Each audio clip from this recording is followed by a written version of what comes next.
Hey, and welcome back to JBC English Learning Academy. My name is Laura, and I'm here to guide you on your journey to clear, confident, and natural English. If you truly love your parents, then like the video, subscribe to the channel, keep watching the video, and comment on how much you love parents. Your support truly helps this channel grow. Alright, take a deep breath, relax, and let's begin today's session. In this first section, I want you to imagine a calm moment, a simple moment, a moment when life feels slow and peaceful, because this is where our story begins.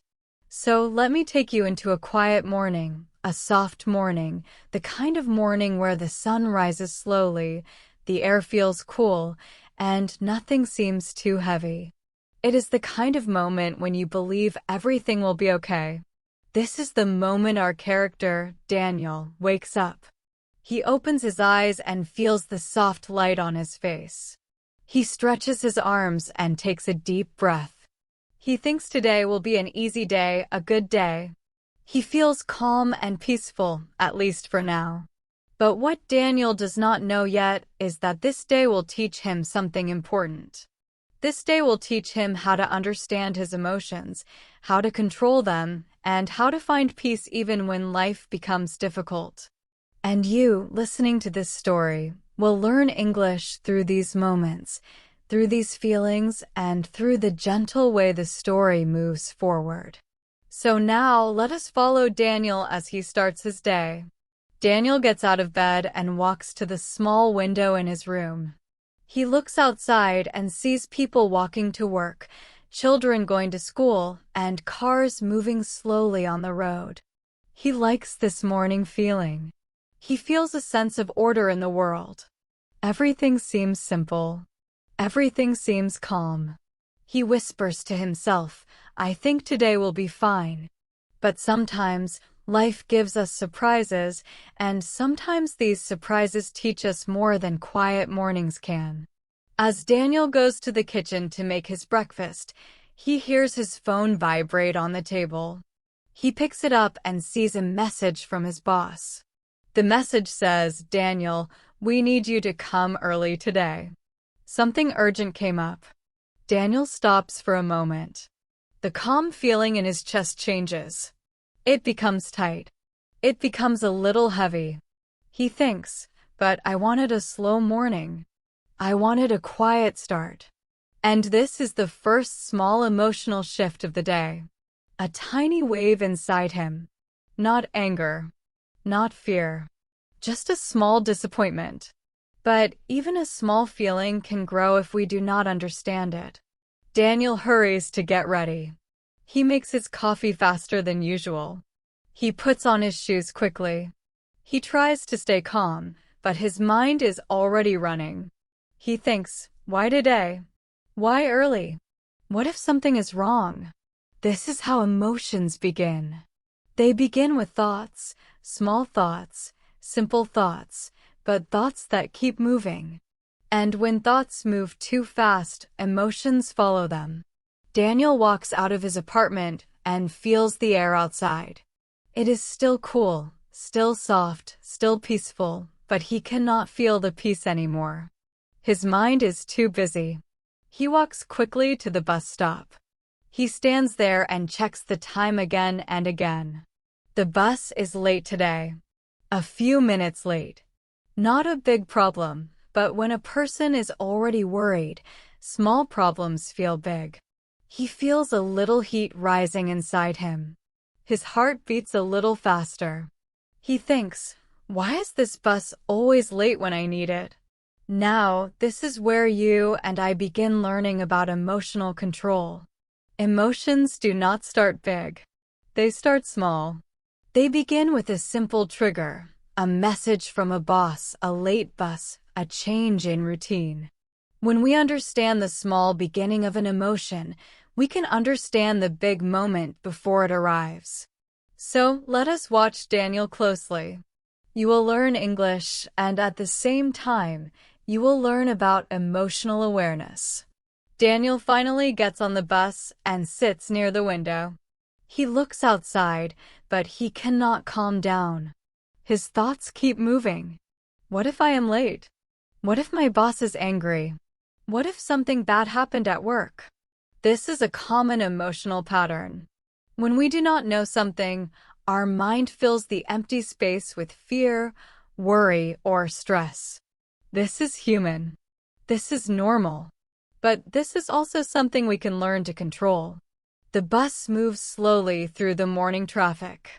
Daniel tries to breathe slowly, but every time he tries to relax, a new thought pulls him back into worry. He feels trapped in his own mind. But then something interesting happens. An older woman sitting next to him looks at him and smiles. She says, in a soft voice, "You look worried. Are you okay?" Daniel is surprised. He does not know this woman. He did not expect anyone to talk to him. But sometimes, a simple question can create a moment of reflection. Daniel takes a breath and says, "I just have to go to work early. I'm not ready for today, I think." The woman nods slowly. Her eyes are calm. She says, "Sometimes the day is different from what we want. But the day does not decide how we feel. We decide how we feel." Daniel hears her words, and his mind stops for a moment. He did not expect wisdom from a stranger. He did not expect comfort from someone he had never met. But her words stay in his mind. We decide how we feel. The bus continues to move forward, and Daniel begins to breathe more slowly. He begins to observe his own feelings. He realizes he is not truly angry. He is not truly afraid. He is simply uncomfortable because his morning changed. He realizes something important. The emotion he feels is not the problem. The problem is the story he tells himself about the emotion. He thinks for a moment, maybe I can handle this day. Maybe I don't have to be scared. And this moment becomes a turning point. A small realization. A lesson in emotional control. He thanks the woman before leaving the bus, and she smiles again. Her smile is warm, like sunlight. Daniel walks toward his office building, but his steps are slower now. His mind is calmer. When he enters the office, he sees his coworkers moving around quickly. Something is happening. Something unusual. His boss walks toward him with a serious face, and Daniel feels a little nervous again. But the nervousness is softer now, lighter, quieter. He can feel it, but it does not control him. His boss says, "Daniel, thank you for coming early. We have a small problem with a client. I need your help solving it." Daniel nods. He listens carefully. He realizes the situation is not as bad as he imagined. It is simply a mistake that needs to be corrected. Nothing more.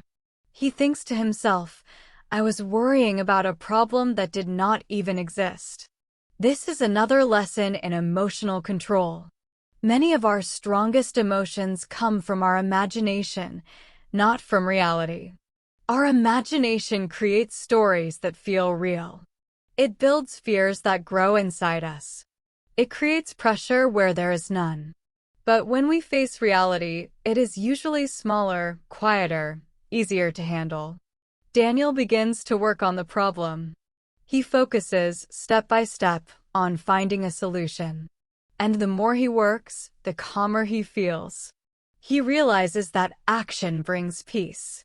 When the mind is busy imagining problems, it feels heavy.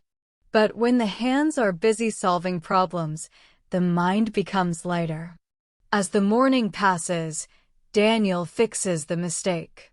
His boss looks relieved and says, "Thank you, Daniel. You saved the day." Daniel feels proud. He feels warm inside. Not because of praise, but because he overcame his inner storm. He controlled his emotions when they tried to control him. He breathes deeply and slowly. The calm feeling from the morning returns. But this time, it is stronger, deeper, more meaningful. Before lunch, Daniel stands near the office window and looks outside. He sees the city. He sees people walking. He sees cars moving. The world looks normal again. But he knows something has changed inside him. He knows he learned something important about himself. He thinks back to the woman on the bus. Her words echo in his mind again and again. We decide how we feel. He realizes this is true. Very true.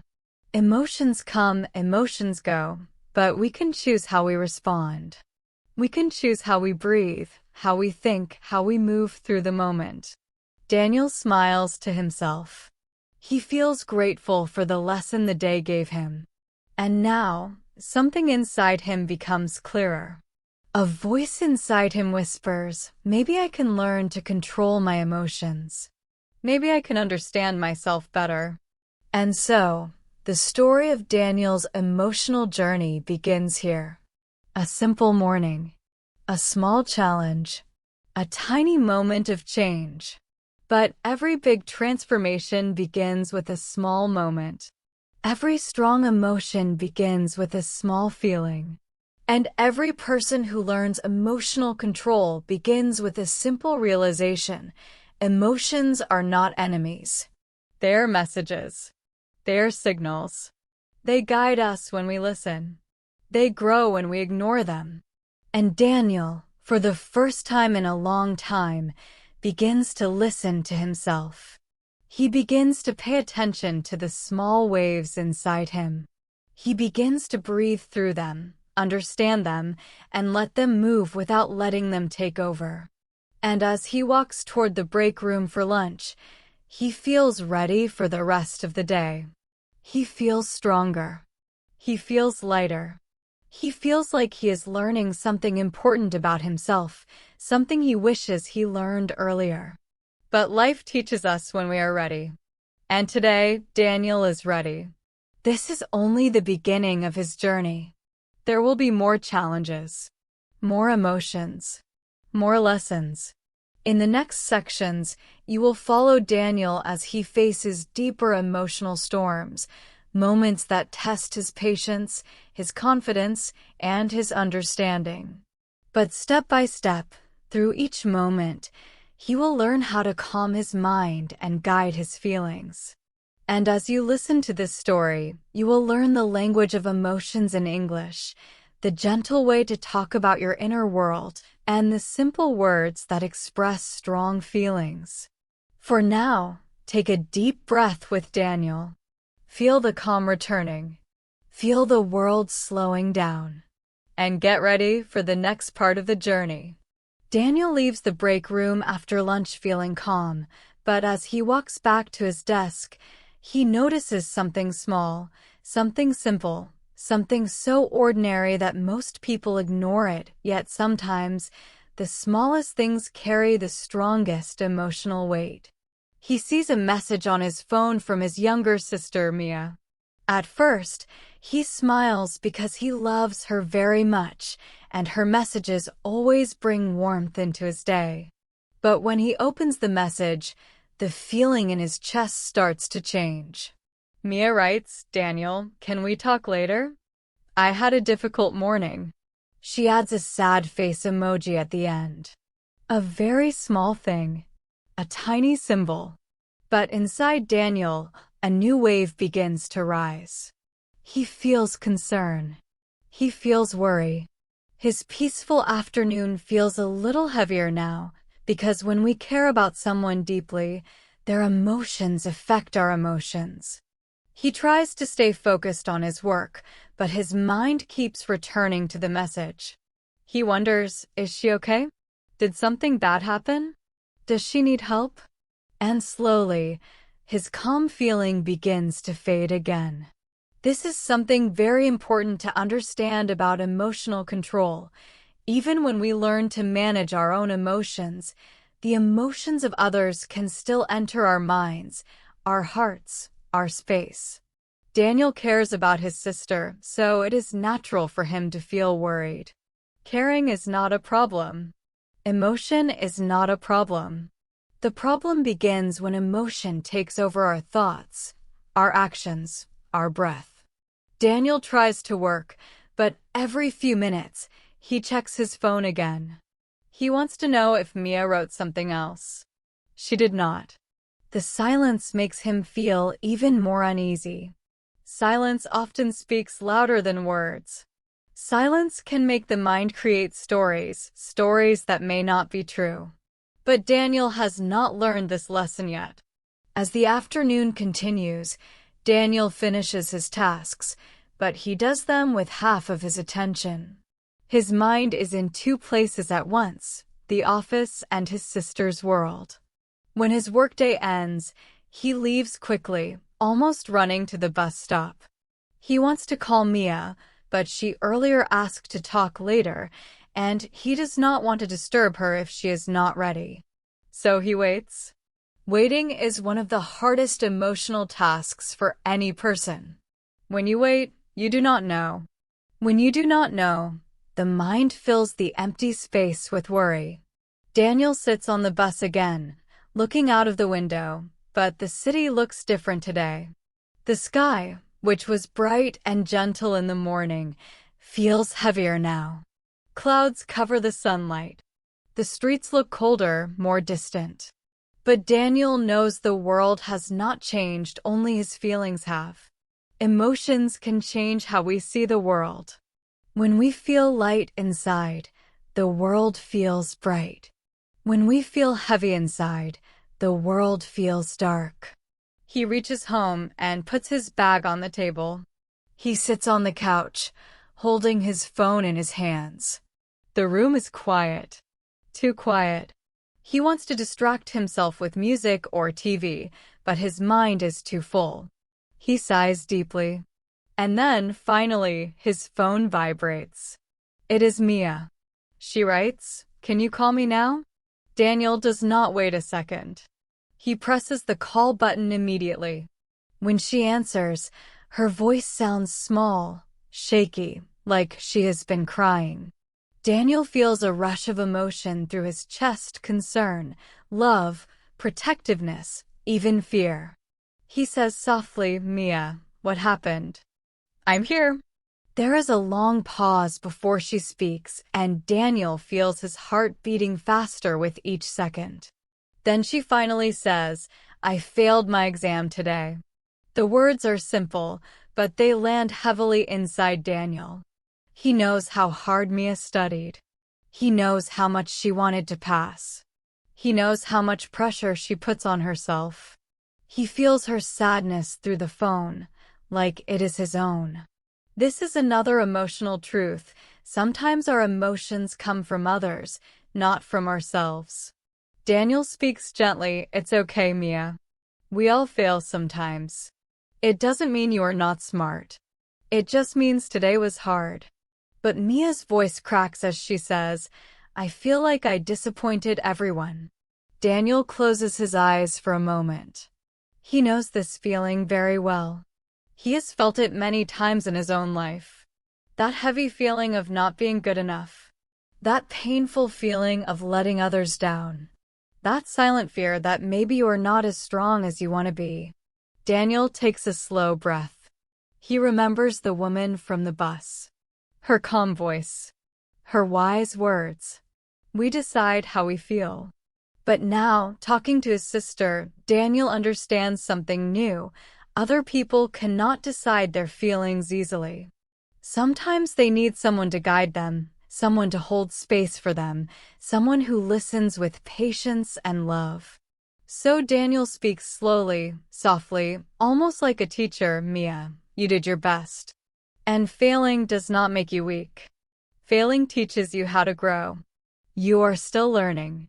You are still becoming stronger." He hears her breathing slowly, trying to calm down. He knows she is listening. He knows she is hurting. But he also knows she can heal. They talk for a long time. Daniel listens to her worries, her fears, her frustration. Sometimes she cries. Sometimes she laughs softly through her tears. Daniel talks calmly, gently, offering comfort without judgment. He realizes something important during this conversation. Controlling his own emotions helps him help others. If he were stressed, angry, or impatient right now, he would not be able to support his sister. Emotional control is not only for ourselves. It is also for the people we love. After nearly an hour, Mia finally says, in a softer voice, "Thank you, Daniel. I feel a little better now. I just needed to talk." Daniel smiles, even though she cannot see him. "I'm always here," he says. Always. When they end the call, Daniel places his phone on the table and leans back on the couch. The room feels different now. It feels warm again. He feels tired, but in a peaceful way. Helping someone takes emotional energy, but it also gives emotional meaning. He realizes that supporting his sister helped him understand his own emotions more clearly. He stands up and walks to the window. The sky is dark now, but the city lights glow softly like tiny stars. Daniel watches them for a long moment. He thinks about the day, the message from his boss, the woman on the bus, the problem at work, the call with Mia. He sees that this day was full of emotional movements, from calm to stress, from worry to relief, from heaviness to meaning. And he realizes something important. Emotions change always. They rise, they fall, they move like waves. No emotion is permanent. Not fear, not stress, not sadness, not even happiness. Everything moves. Everything changes. Daniel feels grateful for this understanding. He sits down again and closes his eyes. He begins to breathe slowly, the way he saw people do in videos about mindfulness. He breathes in for 4 seconds. He breathes out for 4 seconds. He feels his body relax. He feels his mind soften.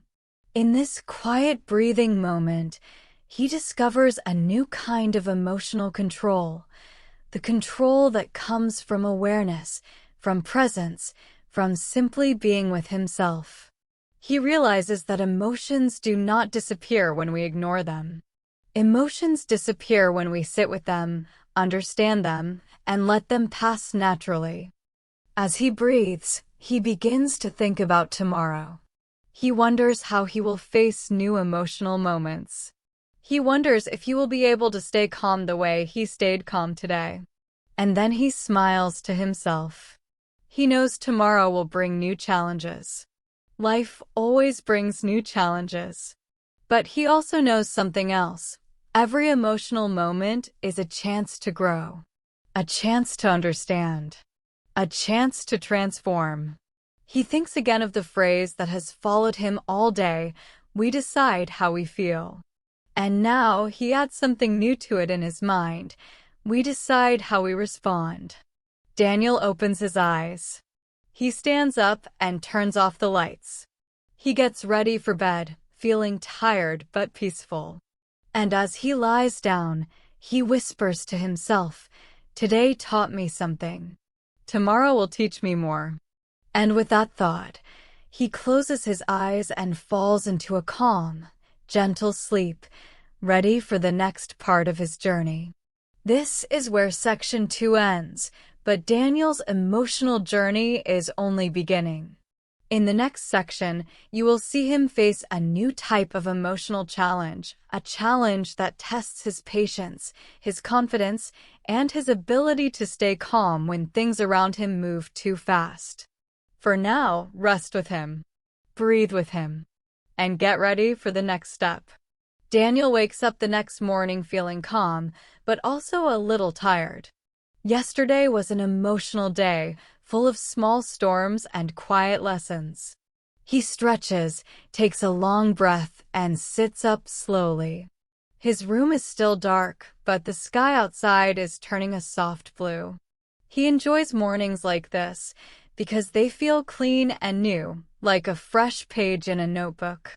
But sometimes, even a new day can move faster than we expect.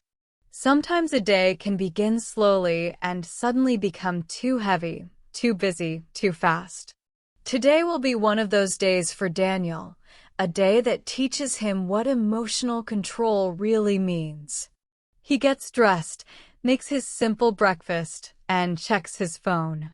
There are no urgent messages this time, no surprises, no storms waiting for him. He feels relieved. He takes a sip of warm tea and thinks, maybe today will be easier. He steps outside into the cool morning air and begins walking toward the bus stop. The sun is rising behind the buildings, creating long shadows on the street. Daniel walks slowly, enjoying the quiet, but something inside him feels a little unsettled. Not worry, not stress. Just a soft feeling, like a whisper inside him saying, stay ready. When he arrives at the bus stop, he sees many people waiting. More than usual. Some look annoyed. Some look tired. Some keep checking their phones. Daniel thinks, maybe the bus is late again. And he is right. The bus is very late. But this time, it is not a small delay. It is a long one. 10 minutes pass. Then 15. Then 20. People begin complaining quietly. Some shake their heads. Some sigh loudly. Daniel feels the atmosphere changing around him. Emotions always move through groups of people like invisible wind. When many people feel frustrated at the same time, the air becomes heavy. Daniel feels this heaviness entering him slowly. He tries to stay calm, but impatience grows inside him. He looks at the road again and again, hoping to see the bus appear. But nothing comes. Finally, after almost 30 minutes, the bus arrives. People rush toward the doors. Some push. Some try to get in first. Daniel steps back and lets others go. He does not want to fight for space. He does not want to add his emotion to the growing storm around him. When he finally gets on the bus, it is crowded. Too crowded. People stand shoulder to shoulder. There is barely any air to move. Daniel holds the metal bar near the door and tries to breathe slowly, but the crowded space makes him feel trapped. His chest tightens a little. His breath becomes shorter. This is not fear, but discomfort. Strong discomfort. And discomfort is one of the most difficult emotions to control because it feels physical as well as mental. As the bus moves forward, people begin talking loudly. A man near Daniel argues on the phone. A woman complains to her friend about being late. A child cries in the back. The bus feels hot. No windows are open. Daniel closes his eyes for a moment, trying to calm himself, but the noise around him pushes into his mind like waves. He feels irritation growing inside him, a quick, sharp emotion that arrives suddenly and heavily. Irritation is one of the fastest emotions. It comes quickly, like a flash. It surprises us. And if we do not control it fast, it turns into anger. Daniel takes a deep breath, but the air feels warm and stale. He tries again. The second breath is a little easier. He remembers the woman from the bus yesterday. Her calm eyes. Her gentle voice. Her words. We decide how we feel. He holds on to that sentence like a handrail. He repeats it in his mind. I decide how I feel. He focuses on his breath. One slow inhale. One slow exhale. The irritation softens, just a little, but enough for him to think more clearly. Finally, after a long ride, the bus reaches his stop. Daniel steps off quickly, feeling the cool air touch his face. He closes his eyes for a moment and lets the fresh air fill his lungs. It feels like freedom after being in a crowded box. He begins walking to his office, but he knows he already used some of his emotional energy for the day, and the day has only just started. When he enters the office, Everything looks normal at first. People typing, phones ringing, printers humming. But then Daniel sees his boss standing near his desk with a serious expression. Daniel feels a sudden drop in his stomach. A familiar emotional reaction, fear mixed with pressure. His boss says, "Daniel, can we talk for a moment?" Daniel nods and follows him to a small meeting room. The boss closes the door gently and sits down. Daniel sits across from him. The room is quiet, too quiet. His boss clears his throat and says, "Daniel, we have a new project, and we need someone to lead the communication part. I want you to take it." Daniel is surprised. He did not expect this. His mind begins to race. Me? Why me? Am I ready? What if I fail? What if I make mistakes? His thoughts speed up, faster and faster, like a train. And when thoughts start running, emotions chase them. He feels pressure rising, like a weight on his chest. But his boss continues, "The project is important. We need someone who stays calm under stress. You showed that yesterday." Daniel remembers yesterday's situation, solving the problem, staying calm, supporting his sister later. He realizes something. His boss noticed his calm behavior. People notice emotional control even when we think they do not. Still, Daniel feels nervous. He wants to say yes, but fear holds his tongue. Fear of failing. Fear of disappointing others. Fear of being too slow, too weak, too inexperienced. Many people feel this fear when they face responsibility. Daniel is no different. His boss waits patiently, watching him quietly. Daniel takes a breath, a slow breath, and says, "I will try my best." His voice shakes a little, but it is honest. His boss smiles gently.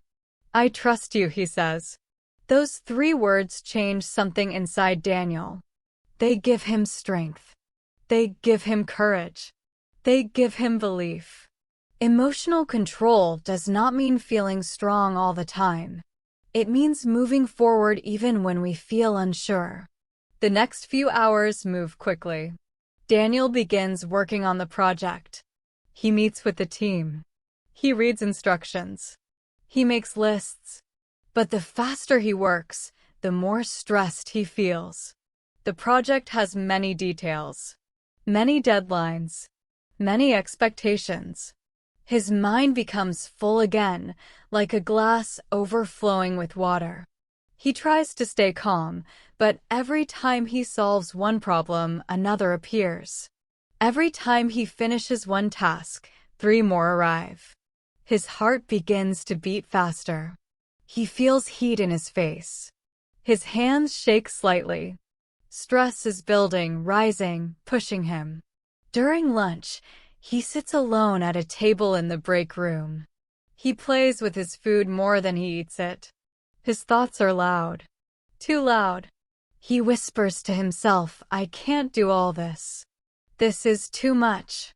This day is moving too fast." And then he feels something else rising, frustration with himself. He thinks he should be stronger, calmer, more confident. Many people feel this when stress grows too quickly. They blame themselves. But blaming yourself never brings calm. Daniel puts his fork down and closes his eyes. He takes a slow breath, then another. He tells himself softly, "It's okay to feel stressed. It's okay to feel slow. It's okay to feel confused." Sometimes, emotional control begins not with strength, but with acceptance. When he opens his eyes again, the world feels a little softer. He decides to take a short walk outside before going back to work. The air is cool again, and the movement helps clear his mind. He walks slowly along the sidewalk, watching people pass by. Some look busy. Some look relaxed. Some look lost in their own thoughts. Daniel realizes that everyone carries something inside: stress, dreams, fears, hopes, worries. Everyone is fighting a quiet battle. When he returns to the office, he feels slightly lighter. He begins working again, but this time he works differently. Instead of panicking about all tasks at once, he focuses on one small step at a time. One email, one message, one meeting, one decision. He begins to feel a rhythm forming. And slowly, very slowly, the stress begins to loosen its grip. By the end of the day, Daniel is tired but proud. He did not finish everything, but he did not break. He did not panic. He did not give up. He controlled the emotional storm inside him, even when the day felt too fast, too loud, too heavy. As he walks home, the evening sky is painted in soft orange colors. He watches a bird flying slowly above the buildings. He feels the cool air on his skin. He thinks about the day, the late bus, the crowded ride, the unexpected responsibility, the pressure, the fear, the tiny moments of calm, the small victories. He realizes something important. Emotional control is not about having a perfect day. It is about guiding yourself through an imperfect one. He reaches home and changes into comfortable clothes. He makes a simple dinner and sits by the window. As he eats, he speaks softly to himself, almost like a narrator telling his own story. The day moved fast, but I moved with it. And for the first time, he feels proud of not being perfect. He feels proud of being human. This is where section 3 ends. Daniel has faced speed, pressure, and fear, and he has learned how to slow his inner world even when the outer world does not slow down. In the next section, he will face a more personal emotional storm, one that tests his heart, not just his mind. And from that experience, he will learn an even deeper kind of emotional control. Daniel wakes up the next morning feeling different, not the calm he felt before, not the stress he felt yesterday, but something in between. Something soft, something warm, but also something uncertain. It is strange how emotions can change the way we wake up. Some mornings feel light. Some mornings feel heavy. Some mornings feel like a question waiting for an answer. This morning, Daniel feels the question before he even gets out of bed. He stares at the ceiling for a moment, trying to understand it. He tells himself, today will be okay, but he knows today will not be a simple day. Today will bring a more personal emotional storm, one that comes not from work, not from stress, not from the world, but from the heart. He gets ready slowly. He moves through his morning routine with careful steps. He brushes his teeth, makes his tea, checks his messages. One message catches his eye immediately. It is from Lily, his friend, someone special, someone he cares about more than he easily admits.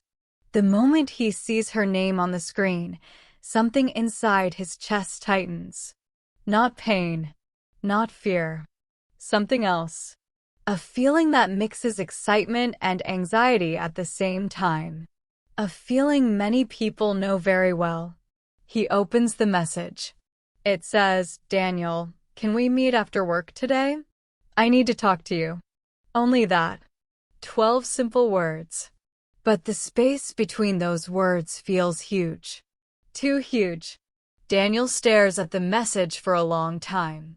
He tries to understand the tone, the meaning, the reason. His heart begins beating faster. His mind begins asking questions. What does she want to talk about? Is she upset? Did something happen? Is something wrong? These questions rise quickly, like bubbles in boiling water. They do not stop. They do not slow down.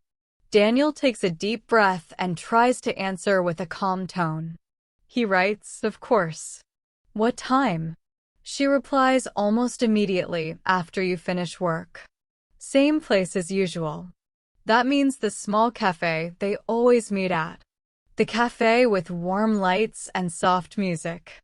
The place where many of their memories were created. The place where they laughed together, talked about dreams together, shared fears together. The place that feels safe and yet, today, also feels heavy.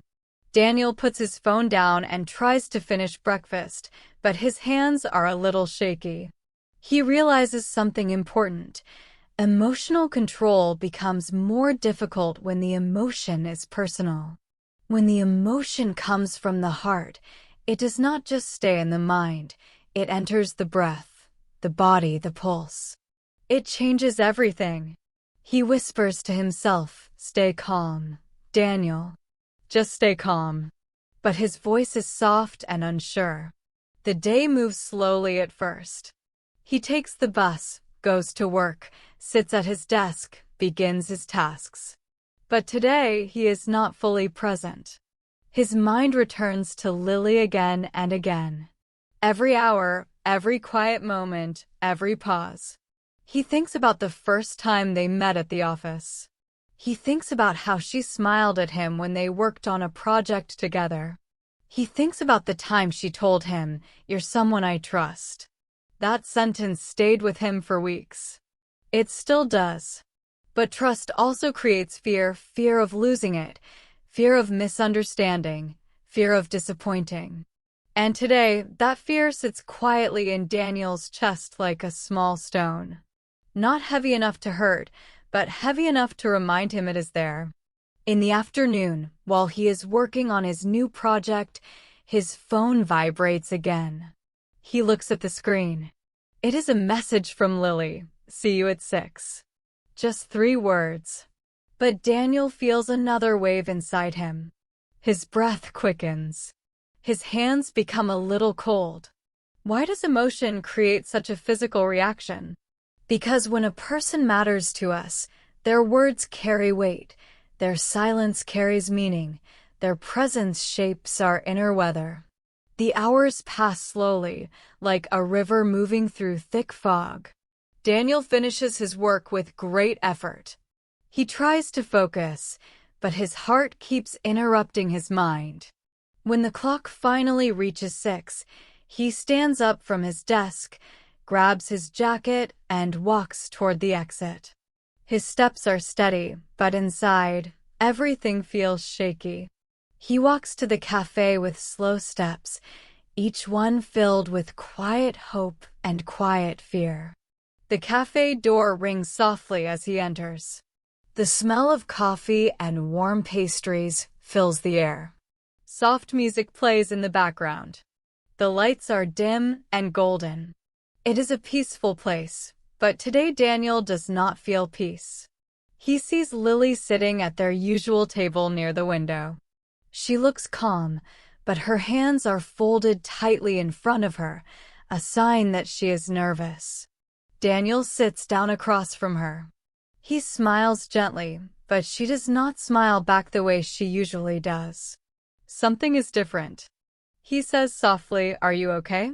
Lily nods, but she takes a slow breath before speaking. "Daniel," she begins, "I want to say something important. And I hope you understand." Those words hit Daniel like a wave. His heart beats louder. He tries to keep his face calm, his breath slow, but inside him everything speeds up. She continues, "I got a job offer. In another city." Daniel feels the world shift slightly, like the ground moved under his feet. He did not expect this. He did not imagine this. He asked himself all day what she wanted to talk about, but he never thought of this possibility. Lily looks down at her hands. "It's a good opportunity. Something I've wanted for a long time. But it means I might leave soon." Daniel feels 2 emotions rise at the same time, happiness for her, because he knows she worked hard for this chance, and sadness for himself, because if she leaves, something important in his life will change. He tries to speak, but his voice is soft, almost fragile. "When would you leave?" "Next month," she replies, still looking down. Daniel feels his breath shake. 1 month. Only 1 month before she is gone.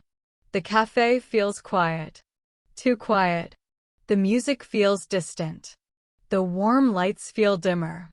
Emotional moments like this make the world feel smaller around us, like everything closes in. Lily finally lifts her eyes and looks at him. Her eyes are soft, but filled with worry. "I don't want you to be upset," she says. "I didn't want to hide it. I wanted to tell you myself." Daniel nods slowly. He understands. But understanding does not remove emotion. Feelings come even when logic is clear. He feels a pain in his chest, not sharp, but deep. A soft kind of sadness. He takes a slow breath and speaks carefully. "I'm happy for you. Truly. You deserve good things." And he means it. He wants her dreams to grow. He wants her life to be full. But at the same time, he feels something heavy sinking inside him, the fear of losing someone important. Lily watches him closely. "You don't have to pretend to be okay," she says gently. "You can tell me how you feel." Daniel stays silent for a moment. He looks out the window. Cars pass by. People walk. The world continues, as always. But inside him, everything feels still. Finally he speaks. "I don't want you to go. But I know you have to." He pauses, searching for the right words. "I care about you. A lot. More than I thought." When he says this, he feels exposed, vulnerable, open. But emotional control does not mean hiding emotion. It means expressing emotion with clarity instead of fear. Lily's eyes soften. She reaches across the table and gently touches his hand. It is a simple gesture, but it carries warmth, sincerity, and quiet emotion. "I care about you too," she says. "That's why this is hard for me." Daniel feels a mixture of relief and sadness. Her words comfort him, but they also remind him that time is short. He wants to hold on to the moment, freeze it, keep it from changing. But life moves forward always. Emotional control is not about stopping the world. It is about understanding how to move with it. They talk for a long time. About her new job, her plans, her fears. Daniel listens. He supports her. He tries to stay strong. But inside, he fights a silent storm. A storm of attachment. A storm of love. A storm of loss. And yet, he does not let the storm break him. He breathes through it. He stays present. He stays honest. This is a new kind of control, not control over emotion, but control within emotion. When they leave the cafe, the sky is dark. Streetlights shine softly. They stand outside for a moment, silent. Lily finally says, "Thank you for understanding." It means a lot. Daniel smiles, a small, real smile. "Just promise me something," he says. "Promise me you will tell me everything about the new city, about your new life." She laughs softly, a sound that warms him. "Of course," she says. "I will." They say goodbye, and she walks away slowly. Daniel watches her until she turns the corner and disappears. When she is gone, he feels the sadness return, but this time it feels different. Softer. More peaceful. Because he faced it with honesty. He did not run from it. He did not hide from it. He let the emotion move through him instead of over him. He walks home with quiet steps. The night feels cool. The air feels fresh. The sadness is still there, but it is not heavy. It is gentle, like a small wave in the heart. Emotional control does not remove pain, it softens it. It gives pain space to breathe. It teaches us to hold sadness without letting it drown us. When Daniel reaches home, he sits on his bed and takes a deep breath. He whispers to himself, "My heart is strong. I can feel deeply and still stay calm. And as he lies down, the sadness slowly becomes peace. This is the end of section 4. Daniel has faced an emotional storm from the heart, love, fear, sadness, attachment, and learned to stay steady within it. In the next section, he will move toward transformation, clarity, and inner strength as his emotional journey reaches its final chapter.